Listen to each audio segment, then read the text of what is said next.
Zina. Assalamualaikum warahmatullahi wabarakatuh. Saya Raza Ahmad Rizano dari kelas 11 MIA 2 ingin menampilkan presentasi PowerPoint tentang materi hudud dari pelajaran fikih. Peta konsep dari hudud. Hudud. Pengertian hudud. Hudud menurut bahasa adalah pencegahan, sedangkan menurut istilah adalah hukuman-hukuman pencegahan tertentu yang telah ditetapkan Allah Subhanahu wa Ta'ala sebagai sanksi hukum untuk mencegah manusia dari melakukan tindak kejahatan selain pembunuhan dan penganiayaan. Tujuan hudud. Tujuan hudud adalah tercapainya kemaslahatan bagi umat manusia berupa terjaganya agama, jiwa, keturunan, akal, dan kekayaan. Dalil tentang hudud ada pada surat Al-Maidah ayat ke-38. A'udzu billahi minasyaitonir rajim. Bismillahirrahmanirrahim. Was-sariqu was-sariqatu faqta'u aydiyahuma jazaa bima kasaba nakalam minallahi wallahu azizun hakim. Yang artinya, laki-laki yang mencuri dan perempuan yang mencuri, potonglah tangan keduanya sebagai balasan bagi apa yang mereka kerjakan dan sebagai siksaan dari Allah. Dan Allah Maha Perkasa lagi Maha Bijaksana. Macam-macam daraimul hudud, yaitu zina, qazaf, mencuri, minum khamar, merampok, dan menyamun. Zina adalah memasukkan zakar ke dalam farji karena zatnya tanpa ada syubhat dan disenangi menurut tabiatnya. Para ulama bersepakat bahwa zina hukumnya haram dan termasuk salah satu bentuk dosa besar. Allah Subhanahu wa Ta'ala berfirman, A'udzu billahi minasyaitonir rajim. Bismillahirrahmanirrahim. Wala taqrabuz zina innahu kana fahisyah wa sa'a sabila. Yang artinya, dan janganlah kamu mendekati zina. Zina itu sungguh suatu perbuatan keji dan suatu jalan yang buruk.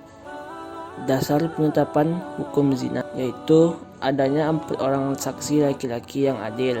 Kesaksian mereka harus sama dalam hal tempat, waktu, pelaku, dan cara melakukannya. Yang kedua, pengakuan dari pelaku zina, sebagaimana dijelaskan dalam hadis Jabir bin Abdullah. Syarat dijatuhinya had zina, yaitu pelaku zina sudah balik dan berakal, perbuatan zina dilakukan tanpa paksaan, pelaku zina mengetahui bahwa konsekuensi dari perbuatan zina adalah had, dan telah diyakini secara syara bahwa pelaku tindak zina berzina perbuatan keji tersebut. Macam-macam zina terbagi menjadi 2, yaitu zina muhsan, perbuatan zina yang dilakukan oleh seorang yang sudah menikah. Ungkapan seorang yang sudah menikah mencakup suami, istri, janda, atau duda. Yang kedua adalah zina ghairu muhsan, yaitu zina yang dilakukan oleh seseorang yang belum pernah menikah. Had-had zina. Zina ghairu muhsan, hadnya menurut Imam Syafi'i dan Imam Ahmad berpendapat bahwa had bagi pezina ghairu muhsan adalah cambuk sebanyak 100 kali dan pengasingan selama 1 tahun. Menurut Imam Abu Hanifah bahwa had bagi pezina ghairu muhsan hanya cambuk sebanyak 100 kali.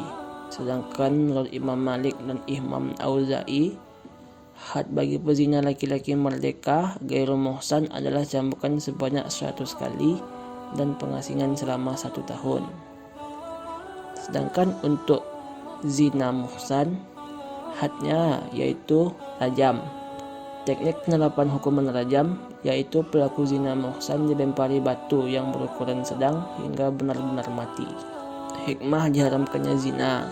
1. Memelihara dan menjaga keturunan dengan baik, karena hasil perzinaan pada umumnya kurang terpelihara dan terjaga. 2. Menjaga harga diri dan kehormatan manusia. 3. Menjaga ketertiban dan keteraturan rumah tangga. 4. Memunculkan rasa kasih sayang terhadap anak yang dilahirkan dari pernikahan sah. Qazaf. Qazaf secara bahasa artinya adalah melempar dengan menggunakan batu atau yang sejenis dengannya. Sedangkan menurut istilah syara, qazaf adalah penisbatan yang dilakukan oleh seseorang terhadap orang lain kepada perbuatan zina. Dengan istilah lain yang lebih spesifik, ghazaf adalah penisbatan yang dilakukan oleh seseorang yang mukallaf terhadap orang lain yang merdeka, orang baik-baik yang muslim, balik, berakal, dan mampu dalam melakukan persetubuhan, dinisbatkan kepada perbuatan zina. Dalil diharamkannya qazaf yaitu Quran surat An-Nur ayat 23. A'udzu billahi minasyaitonir rajim. Bismillahirrahmanirrahim. Innal ladzina yarmuna muhsanati ghafilati mu'minati ru'inu fid dunya wal akhirah walahum azabun azim. Yang artinya, sungguh orang-orang yang menuduh perempuan-perempuan baik yang lengah dan beriman dengan tuduhan berzina, mereka dilaknat di dunia dan di akhirat, dan mereka akan mendapat azab yang besar. Had qazaf. Had atau hukuman bagi pelaku qazaf adalah cambuk sebanyak 80 kali bagi yang merdeka dan cambuk 40 kali bagi budak, karena hukuman budak setengah hukuman orang yang merdeka. Syarat-syarat had qazaf. 1. Tertuduh berzina adalah muhsan. Pengertian muhsan dalam qazaf berbeda dengan muhsan dalam masalah zina. Dalam qazaf, muhsan adalah orang baik yang benar-benar tidak berzina. Adapun muhsan dalam pembahasan zina adalah seorang yang sudah pernah menikah. 2. Penuduh balik dan berakal. 3. Tuduhan berzina benar-benar sesuai aturan syara, di mana saksi dalam kasus qazaf adalah 2 orang laki-laki adil yang menyatakan bahwa penuduh telah menuduh orang baik-baik berbuat zina, atau pengakuan dari penuduh sendiri bahwa dirinya telah menuduh orang baik-baik berbuat zina. Gugurnya had qazaf. Qazaf dapat gugur yaitu melalui 3 cara. 1. Penuduh dapat menghadirkan 4 orang saksi laki-laki adil bahwa tertuduh benar-benar telah berzina. 2. Li'an atau sumpah seorang suami atas nama Allah sebanyak 4 kali. Jika suami menuduh istri berzina sedang dirinya tak mampu menghadirkan 4 saksi adil. 3. Tertuduh memaafkan. Hikmah diharamkannya qazaf. 1. Menjaga kehormatan diri seseorang di mata masyarakat. Yang kedua, agar seseorang tidak begitu mudah melakukan kebohongan dengan cara menuduh orang lain berbuat zina. Ketiga, agar si penuduh merasa jera dan sadar dari perbuatannya yang tidak terpuji. Keempat, menjaga keharmonisan pergaulan antar sesama anggota masyarakat. Kelima, mewujudkan keadilan di kalangan masyarakat berdasarkan hukum yang benar. Meminum khamar. Pengertian khamar. Secara definisi, khamar mempunyai arti penutup akal, sedangkan menurut istilah, khamar adalah segala jenis minuman atau selainnya yang memabukkan dan menghilangkan fungsi akal. Berpijak dari definisi di atas, cakupan khamar tidak hanya terkait dengan minuman, akan tetapi segala sesuatu yang dikonsumsi, baik makanan atau minuman yang memabukkan dan membuat manusia tidak sadar, semisal ganja, heroin, obat bius, dan lain sebagainya, dapat disebut juga dengan khamar. Dalil diharamkannya khamar yaitu hadis yang diriwayatkan oleh Muslim. An Ibni Umar qala Rasulullah sallallahu alaihi wasallam, kullu muskirin khamru wa kullu muskiri haram. Rawahu Muslim. Dari Ibnu Umar, ia berkata, tiap-tiap yang memabukkan disebut khamar, dan tiap-tiap khamar hukumnya haram. Hadis riwayat Muslim. Had meminum khamar. Jumhur ulama atau mayoritas ulama, diantaranya Imam Abu Hanifah, Imam Malik, dan Imam Ahmad bin Hanbal berpendapat bahwa jumlah pukulan dalam had minuman keras sebanyak 80 kali. Alat pukul yang digunakan untuk menghukum peminum khamar bisa berupa sepotong kayu, sandal, sepatu, tongkat, tangan, atau alat pukul lainnya. Hikmah diharamkannya qazaf. 1. Masyarakat terhindar dari kejahatan seseorang yang diakibatkan pengaruh minuman khamar. 2. Menjaga kesehatan jasmani dan rohani dari berbagai penyakit yang disebabkan oleh pengaruh minuman khamar, seperti busung lapar, hilang ingatan, atau berbagai penyakit berbahaya lainnya. 3. Masyarakat terhindar dari siksa kebencian dan permusuhan yang diakibatkan oleh pengaruh khamar. 4. Menjaga hati agar tetap bersih, jernih, dan dekat kepada Allah Ta'ala, karena khamar akan mengganggu kestabilan jasmani dan rohani. Mencuri. Pengertian mencuri. Secara bahasa, mencuri adalah mengambil harta atau selainnya secara sembunyi-sembunyi.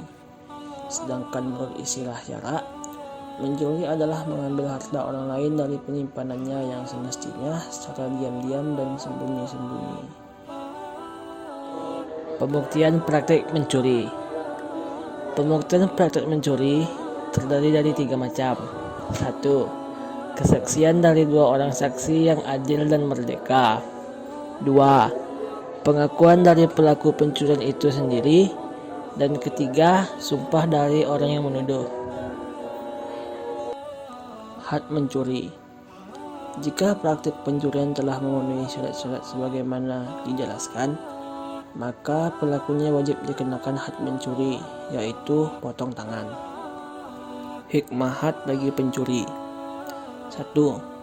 Seseorang tidak akan dengan mudah mengambil barang orang lain, karena hal tersebut akan memunculkan efek ganda.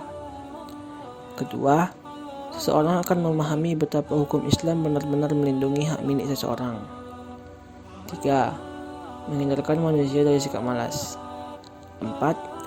Membuat jera pencuri hingga dirinya terdorong untuk mencari rezeki yang halal, yang diridai Allah. Penyamun, perampok, dan perompak. Pengertian penyamun, perampok, dan perompak. Penyamun, perampok, dan perompak adalah istilah yang digunakan untuk pengertian mengambil harta orang lain dengan menggunakan cara kekerasan atau mengancam pemilik harta dengan senjata, dan terkadang disertai dengan pembunuhan. Dalil diharamkannya menyamun, merampok, dan merompak, yaitu pada Quran Surat Al-Ma'idah ayat 33. A'udzubillahi minasyaitonirrajim. Bismillahirrahmanirrahim. Walahum fil akhirati azabun azim. Yang artinya, dan di akhirat mereka, para penyamun, mendapatkan azab yang besar. Had bagi menyamun, merampok, dan merompak. Jika seseorang merampas harta orang lain dan membunuhnya, maka hadnya adalah dihukum mati, kemudian disalib. Jika seseorang tidak sempat merampas harta orang lain, akan tetapi ia membunuhnya, maka hadnya adalah dihukum mati. Jika seseorang merampas harta orang lain dan tidak membunuhnya, maka hadnya adalah dihukum potong tangan dan kaki secara menilang. Jika seseorang tidak merampas harta orang lain dan tidak juga membunuhnya, semisal kala ia hanya ingin menakut-nakuti atau kala ia akan melancarkan aksi jahatnya, ia tertangkap lebih dulu. Dalam keadaan seperti ini, ia dijatuhi hukuman had dengan dipenjarakan atau diasingkan keluar wilayahnya. Demikian video PPT saya. Lebih dan kurang saya mohon maaf. Assalamualaikum warahmatullahi wabarakatuh. Yuk.